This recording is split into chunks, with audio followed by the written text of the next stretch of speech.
Généralité sur le régime du groupe sanguin O. Pour les personnes du groupe O, le mode de vie idéal associe une activité physique soutenue et une alimentation riche en protéines animales rappelant celle de leurs ancêtres de Cro-Magnon. Entre leur régime très protéiné et leur existence extrêmement physique, les chasseurs préhistoriques se trouvaient probablement en permanence en état de cétonémie légère. La cétonémie est un état métabolique caractérisé par la présence de corps cétoniques dans le sang, d'où son nom, qui résulte d'une alimentation riche en protéines et en lipides et pauvre en glucides. Pour maintenir son taux de glucose sanguin, indispensable à sa survie et à son énergie, l'organisme doit puiser dans ses réserves adipeuses. En restituant le glucose de ses réserves, l'organisme élimine au passage des corps cétoniques, indice d'un métabolisme rapide.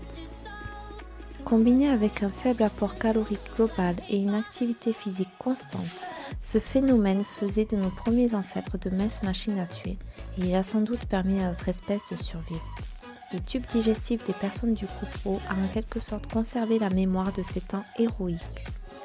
Les nutritionnistes contemporains déconseillent en général d'absorber trop de protéines animales car les graisses saturées qui les accompagnent favorisent les maladies cardiovasculaires et les cancers.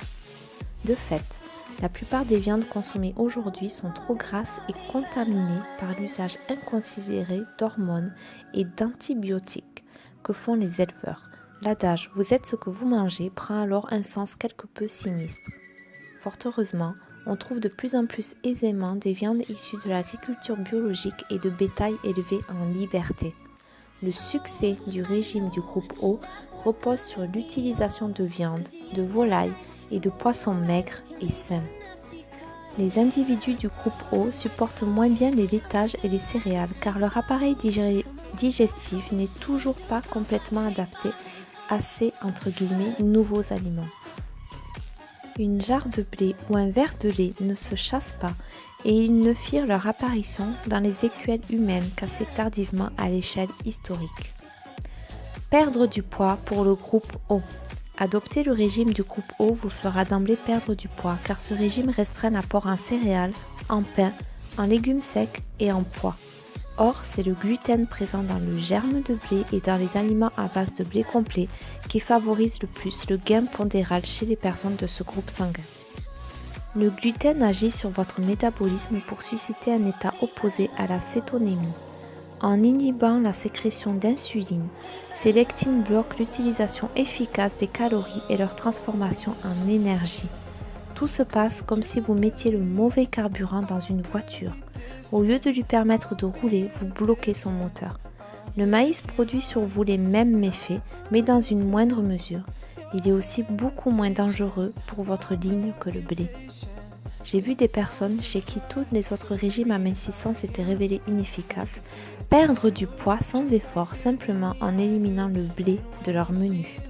D'autres facteurs contribuent aux excédents pondéraux des individus du groupe O.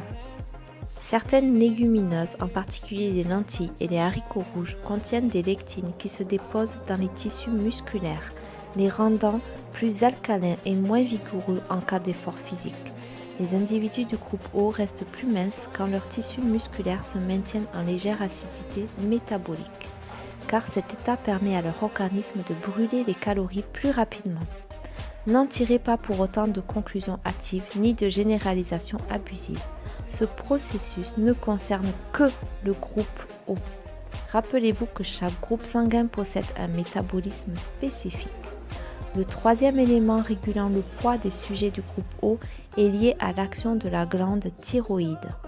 Le groupe O prédispose en effet à l'hypothyroïdie, sécrétion insuffisante d'hormones thyroïdiennes, car les personnes de ce groupe souffrent plus souvent que les autres de déficit en iode. Or, cet oligoélément est indispensable à la production d'hormones thyroïdiennes. L'hypothyroïdie se traduit notamment par une prise de poids assortie de rétention d'eau, de fonte musculaire et de fatigue.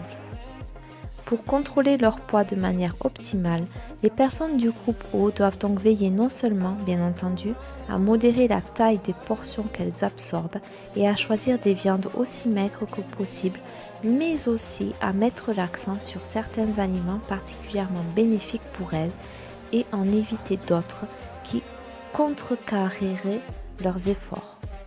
En voici un rapide aperçu. Les aliments qui favorisent la prise de poids du groupe O. Gluten de blé inhibe l'efficacité de l'insuline, ralentit le métabolisme. Maïs inhibe l'efficacité de l'insuline, ralentit le métabolisme.